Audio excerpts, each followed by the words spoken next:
আকাশবাণী খবর পড়ছি প্রিয়া বিশ্বকর্মা। প্রথমে বিশেষ বিশেষ খবর। প্রধানমন্ত্রী নরেন্দ্র মোদী বলেছেন, সামাজিক ন্যায় তখনই নিশ্চিত করা সম্ভব যখন ধনী দরিদ্র নির্বিশেষে সব স্তরের মানুষের কাছে বিচার ব্যবস্থার সুবিধা পৌঁছে যাবে। আফ্রিকার দুদেশ সফরের অঙ্গ হিসেবে রাষ্ট্রপতি দ্রৌপদী মুর্মু আজ রাতে অ্যাঙ্গোলা পৌঁছচ্ছেন। ইভিএমের ভিভিপ্যাট স্লিপ রাস্তায় পড়ে থাকায় বিহারের সরাইরঞ্জন বিধানসভা কেন্দ্রের এক সহকারী রিটার্নিং অফিসারকে নির্বাচন কমিশন সাসপেন্ড করেছে। কেন্দ্রীয় অর্থমন্ত্রী নির্মলা সীতারামন আজ অসমের বিশ্বনাথ জেলার ভোলাগুড়িতে রাজ্যের প্রথম প্রযুক্তি ও কারিগরি শিক্ষা বিষয়ক বিশ্ববিদ্যালয়ের ভিত্তিপ্রস্তর স্থাপন করেছেন। ভারত অস্ট্রেলিয়ার বিরুদ্ধে 5 ম্যাচের টি-20 ক্রিকেট সিরিজ জিতে নিয়েছে। আইএসএসএফ বিশ্ব চ্যাম্পিয়নশিপে পুরুষদের 50 মিটার পিস্তল ইভেন্টে ভারতীয় শুটার রবিন্দর সিং সোনা জিতেছেন। আসছে বিস্তারিত খবরে। প্রধানমন্ত্রী নরেন্দ্র মোদী বলেছেন, সামাজিক ন্যায় তখনই নিশ্চিত করা সম্ভব যখন ধনী দরিদ্র নির্বিশেষে সব স্তরের মানুষের কাছে বিচার ব্যবস্থার সুবিধা পৌঁছে যাবে। আজ সন্ধ্যায় নতুন দিল্লিতে সুপ্রিম কোর্টে আইনি সহায়তা পরিষেবা আরও সম্প্রসারিত করার লক্ষ্যে জাতীয় সম্মেলনের উদ্বোধন করে প্রধানমন্ত্রী স্থানীয় ভাষায় আইনি নথিপত্র তৈরির ওপর জোর দেন। তিনি বলেন, গত কয়েক বছরের সরকার বিচার ব্যবস্থার আরও দ্রুত এবং সময় উপযোগী করে তোলার লক্ষ্যে একাধিক পদক্ষেপ নিয়েছে। भारत सरकार द्वारा शुरू किए गए legal aid defence council system के तहत केवल 3 साल में लगभग 8 लाख क्रिमिनल केसेस का निपटारा किया गया है। सरकार के इन प्रयासों ने देश के गरीब, दलित, पीड़ित, शोषित, वंचित को ईज ऑफ जस्टिस सुनिश्चित किया है। প্রধানমন্ত্রী বলেন, আইনি পরিষেবা নিয়ে সচেতনতা বৃদ্ধি সরকারের অগ্রাধিকার। एक गरीब व्यक्ति तब तक न्याय नहीं पा सकता जब तक उसे अपने अधिकारों का ज्ञान न हो, वह कानून को न समझे और सिस्टम की कॉम्प्लेक्सिटी से डर महसूस करता रहे। इसलिए कमजोर वर्गों, महिलाओं और बुजुर्गों में लीगल अवेयरनेस को बढ़ाना ये हमारी प्राथमिकता है। आप सभी और हमारी अदालतें इस दिशा में निरंतर प्रयास करते रहे हैं। কেন্দ্রীয় আইন ও বিচার মন্ত্রী অর্জুন রাম মেঘওয়াল বলেন, সাধারণ মানুষকে আইনি সহায়তা এবং পরিষেবা প্রদানে নালসা গুরুত্বপূর্ণ ভূমিকা পালন করছে। টেলি আইনের মতো উদ্যোগ প্রান্তিকতম মানুষকেও ন্যায় বিচার পেতে সাহায্য করছে। দুদিনের এই সম্মেলনে আইনি পরিষেবা পরিকাঠামোর গুরুত্বপূর্ণ দিকগুলি নিয়ে আলোচনা হবে। প্রধানমন্ত্রী নরেন্দ্র মোদী আজ সকালে বেনারস রেল স্টেশন থেকে 4টি নতুন বন্দে ভারত এক্সপ্রেস ট্রেনের যাত্রার সূচনা করেন। এর মধ্যে রয়েছে বারাণসী খাজুরাহ, লখনৌ সাহারানপুর, ফিরোজপুর দিল্লি এবং এর্নাকুলাম বেঙ্গালুরু বন্দে ভারত এক্সপ্রেস। অনুষ্ঠানে প্রধানমন্ত্রী বলেন, নতুন এই ট্রেনগুলি একদিকে যেমন যাতায়াতের সময় কমাবে, অন্যদিকে পর্যটনের উন্নয়ন, আঞ্চলিক যোগাযোগ বৃদ্ধি এবং দেশের অর্থনৈতিক কর্মকাণ্ডের বিকাশেও সহায়ক হবে।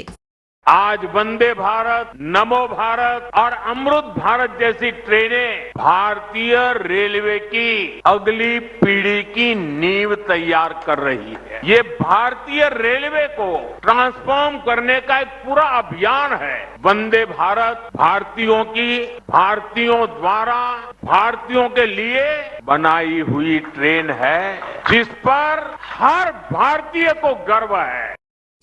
প্রধানমন্ত্রী উত্তরাখণ্ড রাজ্য গঠনের রৌপ্য জয়ন্তী অনুষ্ঠানে অংশ নিতে আগামীকাল দেরাদুন যাচ্ছেন। তাঁর সফরকালে প্রধানমন্ত্রী এই উপলক্ষে একটি স্মারক ডাকটিকিট প্রকাশ করবেন। এছাড়াও তিনি 8,000 কোটি টাকা মূল্যের বিভিন্ন উন্নয়নমূলক প্রকল্পের সূচনা ও 930 কোটি টাকার কয়েকটি প্রকল্পের উদ্বোধন করবেন। আফ্রিকার দুই দেশ সফরের অঙ্গ হিসেবে রাষ্ট্রপতি দ্রৌপদী মুর্মু আজ রাতে অ্যাঙ্গোলায় পৌঁছবেন। অ্যাঙ্গোলা ও বতসোয়ানায় এটি কোনো ভারতীয় রাষ্ট্রপ্রধানের প্রথম রাষ্ট্রীয় সফর। আফ্রিকার সঙ্গে সম্পর্ক গভীর করা এবং দক্ষিণে বিশ্বের দেশগুলির সঙ্গে অংশীদারিত্ব জোরদার করার বিষয়টিকে ভারত কতটা গুরুত্ব দিয়ে দেখছে, এই সফর তারই নিদর্শন। শ্রীমতী মুর্মু অ্যাঙ্গোলার রাষ্ট্রপতি জোয়াও লরেনকোর সঙ্গে দ্বিপাক্ষিক বৈঠকে যোগ দেবেন। 11 থেকে 13 নভেম্বর রাষ্ট্রপতি মুর্মু বতসোয়ানায় থাকবেন। এখানে তার কর্মসূচির মধ্যে রয়েছে সেদেশের রাষ্ট্রপতি দুমা বোকোর সঙ্গে দ্বিপাক্ষিক বৈঠক, বতসোয়ানার জাতীয় সংসদে ভাষণ এবং ঐতিহাসিক ও সাংস্কৃতিক দিক থেকে গুরুত্বপূর্ণ স্থান পরিদর্শন করা। ইভিএম এর ভিভিপ্যাট স্লিপ রাস্তায় ছড়িয়ে ছিটিয়ে থাকা অবস্থায় উদ্ধারের ঘটনায় বিহারের সমস্তিপুর জেলার সরাইরঞ্জন বিধানসভা কেন্দ্রের এক সহকারী রিটার্নিং অফিসারকে কর্তব্যে গাফিলতির কারণে নির্বাচন কমিশন সাসপেন্ড করেছে। মুখ্য নির্বাচন কমিশনার এ বিষয়ে তদন্তের নির্দেশ দিয়েছেন। এ সম্পর্কিত একটি ভিডিও সামাজিক মাধ্যমে ভাইরাল হবার পর এই পদক্ষেপ নেওয়া হয়। এ বিষয়ে একটি এফআইআরও দায়ের করা হয়েছে। এদিকে বিহার বিধানসভা নির্বাচনের দ্বিতীয় তথা শেষ দফার জন্য প্রচারাভিযান এখন তুঙ্গে। বিভিন্ন রাজনৈতিক দলের তারকা প্রচারকরা ভোটারদের মন জয়ে সব রকম চেষ্টা চালাচ্ছেন। বরিষ্ঠ বিজেপি নেতা প্রধানমন্ত্রী নরেন্দ্র মোদী আজ সীতামারহিতে এক নির্বাচনী জনসভায় যোগ দিয়ে বলেন, এনডিএ উন্নয়নকে গুরুত্ব দেবার পাশাপাশি রাজ্যের ঐতিহ্য সংরক্ষণেও সমানভাবে সচেষ্ট হয়েছে। বেতিয়াতেও দলীয় প্রার্থীর সমর্থনে প্রচার সারেন শ্রী মোদী। জনতা দল ইউনাইটেডের প্রধান মুখ্যমন্ত্রী নীতিশ কুমার ঔরঙ্গাবাদ জেলার রফিগঞ্জ ও গয়ার ইমামগঞ্জে জনসভা করেন। অন্যদিকে কংগ্রেস নেত্রী প্রিয়াঙ্কা গান্ধী কাটিহার জেলায় নির্বাচনী প্রচারে যোগ দেন। মহাজোটের মুখ্যমন্ত্রী পদপ্রার্থী তেজস্বী যাদব জামুইতে এক জনসভায় বলেন, বেকার সমস্যার সমাধানে তাঁরা প্রতিশ্রুতিবদ্ধ। 1 ডিসেম্বর থেকে সংসদের শীতকালীন অধিবেশন শুরু হবে। সংসদ বিষয়ক মন্ত্রী কিরেন রিজিজু জানিয়েছেন, রাষ্ট্রপতি দ্রৌপদী মুর্মু অধিবেশন ডাকার বিষয়ে সরকারের প্রস্তাব অনুমোদন করেছেন। এক সোশ্যাল মিডিয়া পোস্টে শ্রী রিজিজু জানান, 19 ডিসেম্বর পর্যন্ত চলবে এই অধিবেশন। তিনি এই অধিবেশনে অর্থপূর্ণ ও গঠনমূলক আলোচনার জন্য সংশ্লিষ্ট সকলের সহযোগিতা আহ্বান করেছেন। কেন্দ্রীয় অর্থমন্ত্রী নির্মলা সীতারামন আজ অসমের বিশ্বনাথ জেলার ভোলাগুড়িতে রাজ্যের প্রথম প্রযুক্তি ও কারিগরি শিক্ষা বিষয়ক বিশ্ববিদ্যালয়ের ভিত্তিপ্রস্তর স্থাপন করেছেন। শহীদ কনকলতা বড়ুয়া রাষ্ট্রীয় বিশ্ববিদ্যালয়টি কৃত্রিম বুদ্ধিমত্তা ও মেশিন লার্নিং, সাইবার নিরাপত্তা, ব্লকচেন, ড্রোন ও নেভিগেশন প্রযুক্তি, quantum computing, brain computer interface সহ বিভিন্ন প্রযুক্তি ক্ষেত্রে পাঠ্যক্রম চালু করবে। 241 একর জমির ওপর গড়ে ওঠা বিশ্ববিদ্যালয়টিতে 2000 শিক্ষার্থীর জন্য একাডেমিক ব্লক, 1620 জন থাকতে পারে এমন হস্টেল, আবাসিক কোয়ার্টার, অতিথিশালা প্রভৃতি গড়ে তোলা হবে। নগরায়নের মাধ্যমে বিকশিত ভারতের পথ আরও শক্তিশালী হবে বলে কেন্দ্রীয় আবাসন ও নগরোন্নয়ন মন্ত্রী মনোহর লাল মত প্রকাশ করেছেন। নতুন দিল্লিতে আজ জাতীয় নগর সম্মেলন 2025-এর উদ্বোধনী অধিবেশনে যোগ দিয়ে মন্ত্রী বলেন, নগরায়ন আবশ্যিকভাবে নাগরিক কেন্দ্রিক, অন্তর্ভুক্তিমূলক এবং সুস্থায়ী হতে হবে। তিনি বলেন, স্বচ্ছ, স্বাস্থ্যকর এবং সমৃদ্ধ শহর তৈরিতে সরকার দৃঢ় সংকল্পবদ্ধ। ভারতীয় নৌবাহিনী আগামী মাসের 4 তারিখ নৌসেনা দিবস উপলক্ষে বিশেষ কৃতকৌশল প্রদর্শন করবে। তিরুবনন্তপুরমে এই উপলক্ষে আয়োজিত অনুষ্ঠানে ভারতীয় নৌবাহিনীর বিভিন্ন ধরনের কার্যক্রম নাগরিকদের সামনে তুলে ধরা হবে। নৌসেনার অত্যাধুনিক কার্যক্রম প্রদর্শনের মধ্যে দিয়ে ভারত মহাসাগরীয় অঞ্চলে নিরাপত্তা ক্ষেত্রে ভারতীয় নৌসেনাকে সর্বাধিক পছন্দের অংশীদার হিসেবে প্রতিষ্ঠা করার প্রচেষ্টা থাকবে। ভারত ও নিউজিল্যান্ড 5 দিনব্যাপী ফলপ্রসূ বৈঠকের পর মুক্ত বাণিজ্য চুক্তি এফটিএ নিয়ে চতুর্থ দফার আলোচনা শেষ করেছে। বাণিজ্য ও শিল্প মন্ত্রক জানিয়েছে, পণ্য ও পরিষেবা সংক্রান্ত বাণিজ্য, অর্থনৈতিক সহযোগিতা ইত্যাদি নিয়ে বৈঠকে আলোচনা হয়েছে। আলোচনা ইতিবাচক হয়েছে বলে উভয় পক্ষই জানিয়েছে। এক বিবৃতিতে মন্ত্রক বলেছে, কেন্দ্রীয় বাণিজ্য ও শিল্পমন্ত্রী পীয়ূষ গোয়েল এবং নিউজিল্যান্ডের বাণিজ্য মন্ত্রী টড ম্যাকলে এফটিএ ক্ষেত্রে এখনও পর্যন্ত যে পরিমাণ অগ্রগতি হয়েছে সে ব্যাপারে সন্তোষ ব্যক্ত করেছেন। এই চুক্তি বাণিজ্য ও বিনিয়োগ বৃদ্ধি, সরবরাহ শৃঙ্খলকে আরও শক্তিশালী করা, দুদেশের বাজারে নিজেদের অবস্থান আরও সুদৃঢ় করার ক্ষেত্রে বিশেষ সহায়ক হবে। আফগানিস্তানের কান্দাহার প্রদেশের স্পিন বোলডাক জেলার 3টি বাড়িতে পাক বাহিনীর হামলায় 6 জন সাধারণ নাগরিক প্রাণ হারিয়েছেন, আহত হয়েছেন 5 জন। ভারত অস্ট্রেলিয়ার বিরুদ্ধে 5 ম্যাচের টি-20 ক্রিকেট সিরিজ 2-1 জিতে নিয়েছে। ব্রিসবেনে আজ পঞ্চম তথা শেষ ম্যাচটি বৃষ্টির কারণে পরিত্যক্ত হয়। টসে জিতে অস্ট্রেলিয়া ভারতকে ব্যাট করতে পাঠায়। 4 ওভার 5 বলে ভারত বিনা উইকেটে 52 রান তোলার পর বৃষ্টির কারণে ম্যাচটি বাতিল করতে হয়। আইএসএসএফ বিশ্ব চ্যাম্পিয়নশিপে পুরুষদের 50 মিটার পিস্তল ইভেন্টে সোনা জিতেছেন ভারতীয় শুটার রবিন্দর সিং। ইজিপ্টে অনুষ্ঠিত প্রতিযোগিতায় 569 স্কোর করে শীর্ষস্থান অধিকার করেন তিনি। রবিন্দর সিং, কমলজিৎ এবং যোগেশ কুমার পুরুষদের 50 মিটার পিস্তলের দলগত বিভাগে রূপো পেয়েছেন। শেষ করার আগে খবরের বিশেষ কিছু অংশ আরও একবার। প্রধানমন্ত্রী নরেন্দ্র মোদী বলেছেন, সামাজিক ন্যায় তখনই নিশ্চিত করা সম্ভব যখন ধনী দরিদ্র নির্বিশেষে সব স্তরের মানুষের কাছে বিচার ব্যবস্থার সুবিধা পৌঁছে যাবে। ভারত অস্ট্রেলিয়ার বিরুদ্ধে 5 ম্যাচের টি-20 ক্রিকেট সিরিজ জিতে নিয়েছে। খবর শেষ হল।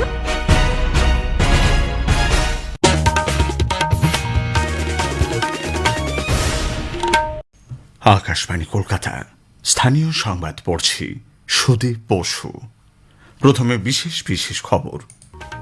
বুথ লেভেল অফিসার বিএলওরা বাড়ি বাড়ি না গিয়ে অন্য জায়গা থেকে এনুমারেশন ফর্ম বিলি করছেন, এমন অভিযোগের ক্ষেত্রে উপযুক্ত ব্যবস্থা নেবে নির্বাচন কমিশন। রাজ্যের একাধিক পুরসভার চেয়ারম্যান এবং ভাইস চেয়ারম্যান পদে রদবদল। স্কুল সার্ভিস কমিশনের একাদশ ও দ্বাদশ শ্রেণীর শিক্ষক নিয়োগের জন্য এ মাসের 17 তারিখ থেকে নথি যাচাই প্রক্রিয়া শুরু হচ্ছে। দ্বিতীয় হুগলি সেতু আগামীকাল ভোর 5টা থেকে রাত 9টা পর্যন্ত যান চলাচলের জন্য বন্ধ থাকবে। সিএবি এবং রাজ্য সরকারের পক্ষ থেকে আজ ইডেনে মহিলা ক্রিকেট বিশ্বকাপ জয়ী দলের সদস্য রিচা ঘোষকে সংবর্ধনা দেওয়া হয়েছে। কলকাতায় অনুষ্ঠিত হতে চলেছে ফিট ইন্ডিয়া সাইক্লোথন। আসছি বিস্তারিত সংবাদে।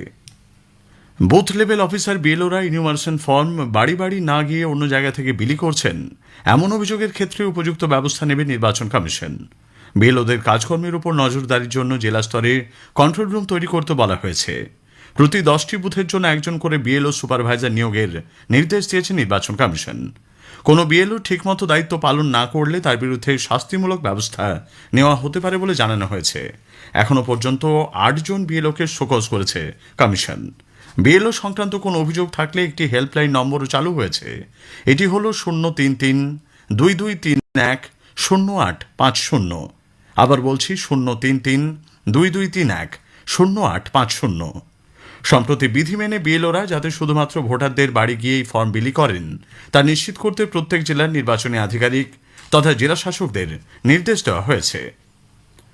মালদার হরিশ্চন্দ্রপুরে তৃণমূল কংগ্রেসের জেলা পরিষদ সদস্যের বাড়ি থেকে ইনুমারেশন ফর্ম বিলির অভিযোগ উঠেছে বিএলওর বিরুদ্ধে। সুলতাননগর এলাকায় বুলবুল খান নামে ওই তৃণমূল নেত্রীর বাড়িতে সহায়তা শিবির খোলা হয়েছে। সেখানে বসেই সংশ্লিষ্ট বুথের দায়িত্বপ্রাপ্ত বিএলও অমিত কুমার ফর্ম বিলি করছেন বলে অভিযোগ করেছে বিজেপি। তৃণমূল কংগ্রেস অবশ্য অভিযোগ অস্বীকার করেছে। তৃণমূল কংগ্রেস এসআইআর নিয়ে দ্বিচারিতা করছে বলে বিজেপি অভিযোগ করেছে। কলকাতায় আজ এক সাংবাদিক বৈঠকে বিরোধী দলনেতা শুভেন্দু অধিকারী বলেন, তৃণমূল কংগ্রেস নেত্রী মমতা ব্যানার্জি এসআইআর করতে দেবেন না বলে পথে নেমে আন্দোলন করেছেন। অন্যদিকে এসআইআর নিয়ে নির্বাচন কমিশনের ডাকা বৈঠকে শাসক দল অংশ নিয়ে এই প্রক্রিয়ায় সম্মতি দিয়েছে। পাশাপাশি এসআইআর নিয়ে মিথ্যাচার ও ভুল তথ্য দিয়ে মানুষকে বিভ্রান্ত করার চেষ্টা চলছে বলেও শুভেন্দুবাবু অভিযোগ করেন। এসআইআর কে এনআরসি বলা, এসআইআর করতে না দেব এই প্রচার হুমকি দেওয়া, মূল উদ্দেশ্য ছিল যাতে ওনাকে ভয় পেয়ে ইলেকশন কমিশন পশ্চিমবঙ্গে এই নির্বাচনের আগে ত্রুটিমুক্ত ভোটার তালিকা না করেন এবং নিবিড় ভোটার তালিকা সংশোধন থেকে বিরত থাকেন। এমনকি যখন দেখলেন না এসআইআর আটকানো যাবে না, তখন সরাসরি সিএস পদমর্যাদার আইএস মনোজ আগরওয়ালকে আক্রমণ করলেন এবং আমরা চ্যালেঞ্জ করলাম 72 ঘন্টার মধ্যে প্রমাণ দিন যদি দুর্নীতি থাকে, সেটা তিনি দিতে পারেননি। এসআইআর সংক্রান্ত কাজে যে কোনো সমস্যার ক্ষেত্রে বিজেপি জেলাভিত্তিক হেল্পলাইন নম্বর প্রকাশ করেছে। সকাল 9টা থেকে সন্ধে 6টা পর্যন্ত সাধারণ মানুষ ওই হেল্পলাইন নম্বরগুলিতে ফোন করতে পারবেন বলে সামাজিক মাধ্যমে এক পোস্টে বিরোধী দলনেতা জানিয়েছেন। এবার ভোটার তালিকায় নিবিড় সংশোধনের জন্য ইনুমারেশন ফর্ম অনলাইনেও পূরণ করা যাবে। গত রাত 11টা নাগাদ চালু হয়েছে এই সুবিধে। বাড়ি থেকে দূরবর্তী স্থানে থাকলে কিভাবে আবেদনপত্র পূরণ করা যাবে তাই নিয়ে অনেকের মনেই প্রশ্ন ছিল। তাই বাড়ি বাড়ি গণনাপত্র বন্টনের সঙ্গে অনলাইনে ফর্ম কবে পাওয়া যাবে তা বিএলওদের কাছে জানতে চাইছিলেন অনেকেই। voters.eci.gov.in ওয়েবসাইটে গিয়ে সার্ভিসেসের আওতায় এসআইআর এর আবেদনপত্র পূরণ করা যাবে। এর সঙ্গে আপলোড করতে হবে ভোটারের 2টি ফটো। এনুমারেশন ফর্ম পূরণের ক্ষেত্রে সাধারণ মানুষকে সাহায্য করার জন্য পর্যাপ্ত সংখ্যক কর্মী নিয়োগের আবেদন জানিয়ে নির্বাচন কমিশনের চিঠি পাঠিয়েছেন কংগ্রেস নেতা অধীর রঞ্জন চৌধুরী। ওই চিঠিতে অধীরবাবু লিখেছেন, রাজ্যের অনেক মানুষই এই ফর্ম পূরণ করতে গিয়ে সমস্যার সম্মুখীন হচ্ছেন। এ রাজ্যের শাসক দল এসআইআর নামে মানুষের মধ্যে ভীতির সঞ্চার করছেন বলেও অভিযোগ করেছেন তিনি। রাজ্যের একাধিক পুরসভা চেয়ারম্যান ও ভাইস চেয়ারম্যান পদে রদবদলের সিদ্ধান্ত নিয়েছে তৃণমূল কংগ্রেস। উত্তরবঙ্গ ও দক্ষিণবঙ্গ মিলিয়ে মোট 42টি পুরসভায় নেতৃত্বে বদল করার পরিকল্পনা রয়েছে বলে দলীয় সূত্রে জানা গেছে। ইতোমধ্যে উত্তরবঙ্গে জলপাইগুড়ি ও ময়নাগুড়ি পুরসভার চেয়ারম্যান, মাল পুরসভার ভাইস চেয়ারম্যান বদল হয়েছে। পরিবর্তন এসেছে ডালকোলা পুরসভাতেও। রায়গঞ্জ পুর প্রশাসক বোর্ডে সদস্য সংখ্যা কমানো হয়েছে। দক্ষিণবঙ্গেও দুর্গাপুর পুরসভার প্রশাসক মণ্ডলীর চেয়ারম্যান ও ভাইস চেয়ারম্যানের নাম নতুন করে ঘোষণা করা হয়েছে। পাশাপাশি পূর্ব বর্ধমান জেলার কাটোয়া, কালনা ও দাঁইহাট পুরসভার চেয়ারম্যান বদল করা হয়েছে। কাটোয়া ও গুসকরা পুরসভায় ভাইস চেয়ারম্যান পদেও এসেছেন নতুন মুখ। পূর্ব মেদিনীপুরের তমলুক ও এগরা পুরসভার চেয়ারম্যান ও ভাইস চেয়ারম্যানদেরও সরানোর সিদ্ধান্ত নিয়েছে তৃণমূল কংগ্রেসের শীর্ষ নেতৃত্ব। বারাসাত ও বনগাঁ পুরসভার চেয়ারপারসন বদল করা হয়েছে। হুগলির বাঁশবেড়িয়া এবং চুঁচুড়া পুরসভার চেয়ারম্যানকে পদত্যাগের নির্দেশ দেওয়া হয়েছে। এদিকে নির্দেশ সত্ত্বেও উত্তর 24 পরগনার বনগাঁর পৌর প্রধান তৃণমূল কংগ্রেসের গোপাল শেঠ পদত্যাগ না করায় রাজনৈতিক মহলে জল্পনা শুরু হয়েছে। 7 দিনের মধ্যে পদত্যাগ না করলে তার বিরুদ্ধে ব্যবস্থা নেওয়া হবে বলে আনুষ্ঠানিকভাবে দলের তরফে জানিয়ে দেওয়া হয়েছে। স্কুল সার্ভিস কমিশনের একাদশ ও দ্বাদশ শ্রেণীর শিক্ষক নিয়োগের জন্য এই মাসের 17 তারিখ থেকে নথি যাচাই প্রক্রিয়া শুরু হচ্ছে। গতকাল একাদশ ও দ্বাদশ শ্রেণীর শিক্ষক নিয়োগের পরীক্ষার ফল এসএসসি প্রকাশ করলেও ফলাফল দেখতে গিয়ে এখনও সমস্যায় পড়তে হচ্ছে বলে অনেক পরীক্ষার্থীর অভিযোগ। এসএসসি কর্তৃপক্ষের বক্তব্য, একসঙ্গে বহু মানুষ ওয়েবসাইটে ফলাফল দেখতে যাওয়ায় সার্ভারের সমস্যা হয়েছে। স্বর্ণ ব্যবসায়ী স্বপন কামিল্লাকে অপহরণ এবং খুনের ঘটনায় ধৃত 2 জনের 12 দিনের পুলিশ হেফাজত হয়েছে। এই ঘটনায় বিধাননগর দক্ষিণ থানার পুলিশ আজ ভোররাতে রাজগঞ্জের বিডিও প্রশান্ত বর্মনের গাড়ির চালক রাজু ঢালি ও প্রশান্তর ঘনিষ্ঠ বন্ধু তুফান থাপাকে গ্রেপ্তার করে। পুলিশ সূত্রে জানা যায়, তুফান উত্তরবঙ্গের একজন ঠিকাদার। ধৃতেরা এই খুনের সঙ্গে জড়িত বলে পুলিশ জানিয়েছে। আজ তাদের বিধাননগর আদালতে তোলা হয়। সংস্কারের কাজের জন্য দ্বিতীয় হুগলি সেতু অর্থাৎ বিদ্যাসাগর সেতু আগামীকাল 16 ঘন্টা বন্ধ থাকছে। ভোর 5টা থেকে রাত 9টা পর্যন্ত ওই সেতু দিয়ে যান চলাচল করবে না বলে কলকাতা পুলিশের তরফে এক বিজ্ঞপ্তিতে জানানো হয়েছে। হাওড়া ব্রিজের দিকে যানবাহন ঘুরিয়ে দেওয়ার কারণে আগামীকাল সেন্ট জর্জেস গেট এবং স্ট্র্যান্ড রোডে যানজটের আশঙ্কা রয়েছে। সিএবি এবং রাজ্য সরকারের পক্ষ থেকে আজ ইডেনে মহিলা ক্রিকেট বিশ্বকাপ জয়ী দলের সদস্য রিচা ঘোষকে সংবর্ধনা দেওয়া হয়। সিএবির তরফে রিচা ঘোষের হাতে সোনার ব্যাট, সোনার বল ও ফাইনাল ম্যাচে 34 রানের গুরুত্বপূর্ণ ইনিংস খেলার জন্য 34 লক্ষ টাকা চেক তুলে দেন মুখ্যমন্ত্রী মমতা ব্যানার্জি। রিচা ঘোষ বলেন, বিশ্বকাপ জয় করে শিলিগুড়িতে ফিরে ও আজ কলকাতায় যেভাবে তাকে স্বাগত জানানো হয়েছে তাতে তিনি আপ্লুত। অবভিয়াসলি এটা সবার স্বপ্ন থাকে, যেভাবে শিলিগুড়িতে আমাকে ওয়েলকাম করেছে আর এখানে যেভাবে সবাই আমাকে ওয়েলকাম করেছে, তো খুব ভালো লাগছে আর স্বপ্নের মতনই এটা লাগছে। আর যখনই আমি নেটসে ব্যাটিং করি বা ওপেন নেটস করি, ওখানে আমি সবসময় আমরা টার্গেট সেট করি কি এই টাইমে কত রান লাগবে, কত বলে। আই থিঙ্ক ওটা আমাকে অনেক হেল্প করে। ওই প্র্যাকটিস সেশনটা ম্যাচে আমাকে হেল্প করে। বেশি করে আমি প্র্যাকটিস করি ওই 6 কী করে মারতে হবে, অ্যান্ড প্লাস আমাকে মেনলি বল চুজ করাটা বহুত ইম্পর্টেন্ট হয়ে যায়। অনুষ্ঠানে মুখ্যমন্ত্রী মমতা ব্যানার্জি বলেন, বিশ্বকাপ জয়ী ভারতীয় দলের প্রত্যেক সদস্যের জন্য তিনি গর্বিত। বাংলার এই আর্চারি একাডেমি অলিম্পিয়াড হবে এবং অলিম্পিকে ফার্স্ট প্রাইজ নিয়ে আসবে। এবং রিচার সম্বন্ধে যে অ্যাডভান্স আমাদের এক্সপেকটেশন, আমরা এক্সপেকটেশন রাখবো কিন্তু মেন্টাল প্রেশার দেবো না, তাকে আস্তে আস্তে এগোতে হবে। রাজ্য সরকারের তরফে মুখ্যমন্ত্রী রিচা ঘোষকে বঙ্গভূষণ পুরস্কারে সম্মানিত করেছেন। সোনার চেইন উপহার দেবার পাশাপাশি তার হাতে রাজ্য পুলিশের ডিএসপি পদে চাকরির নিয়োগপত্র ও চেক তুলে দেন মুখ্যমন্ত্রী। সিএবি সভাপতি সৌরভ গাঙ্গুলি বলেন, বিশ্বকাপের প্রতিটি ম্যাচে রিচা ধারাবাহিকভাবে গুরুত্বপূর্ণ সময়ে রান করেছেন। ওয়ার্ল্ড কাপ জেতার কি আনন্দ, ওয়ার্ল্ড কাপ জেতার কি অনুভূতি, সেটা রিচাই ভালো বলতে পারবে। কিন্তু রিচা যে ভারতীয় ক্রিকেটে যে রোলটা করে, 6 নম্বর এসে যে ব্যাটিংটা করে ক্রিকেটে, সেটা সবচেয়ে ডিফিকাল্ট। একটা খেলোয়াড়ের তরফ থেকে, সিচুয়েশনের পারফরমেন্সের তরফ থেকে অনেক অনেক অনেক ধন্যবাদ। উত্তরে হাওয়া প্রবেশের কারণে কলকাতা সহ গোটা রাজ্যে আগামী কয়েকদিন তাপমাত্রার পারদ কিছুটা কমবে বলে জানিয়েছেন আলিপুর আবহাওয়া দপ্তরের বিজ্ঞানী সৌরিশ বন্দ্যোপাধ্যায়। উত্তর পশ্চিমের হাওয়া আমাদের পশ্চিমবঙ্গের জেলাগুলির জন্য রয়েছে। এর ফলে আমাদের মিনিমাম টেম্পারেচারটা গত 24 ঘন্টায় 2 থেকে 3 ডিগ্রি মতো কমেছে বেশিরভাগ জেলাতে। আগামী 3-4 দিনের মধ্যে আরও কিছুটা কমবে। কলকাতা পার্শ্ববর্তী অঞ্চলের জন্য গত 24 ঘন্টায় মিনিমাম টেম্পারেচার ছিল 21.6 ডিগ্রি। এটা স্বাভাবিকের কাছাকাছি রয়েছে। পশ্চিমের জেলাগুলো আরও কম রয়েছে, প্রায় 3 থেকে 4 ডিগ্রি মতো কম কোথাও কোথাও কলকাতার থেকে। কলকাতা পার্শ্ববর্তী অঞ্চলের জন্য আগামী 24 ঘন্টায় মিনিমাম টেম্পারেচার 20 ডিগ্রি কাছাকাছি। কলকাতায় অনুষ্ঠিত হতে চলেছে ফিট ইন্ডিয়া সাইক্লোথন। কেন্দ্রীয় সরকারের ফিট ইন্ডিয়া আন্দোলন, sports authority of India, Coal India এবং একটি বেসরকারি সংস্থার উদ্যোগে আগামীকাল সকালে প্রায় 3,500 প্রতিযোগী এই সাইক্লোথনে অংশ নিতে চলেছেন। শেষ করার আগে স্থানীয় সংবাদের বিশেষ কিছু অংশ আরও একবার। বুথ লেভেল অফিসার বিএলওরা বাড়ি বাড়ি না গিয়ে অন্য জায়গা থেকে ইনোমারেশন ফর্ম বিলি করছেন এমন অভিযোগের ক্ষেত্রে উপযুক্ত ব্যবস্থা নেবে নির্বাচন কমিশন। রাজ্যের একাধিক পুরসভায় চেয়ারম্যান ও ভাইস চেয়ারম্যান পদে রদবদল। স্থানীয় সংবাদ শেষ হলো।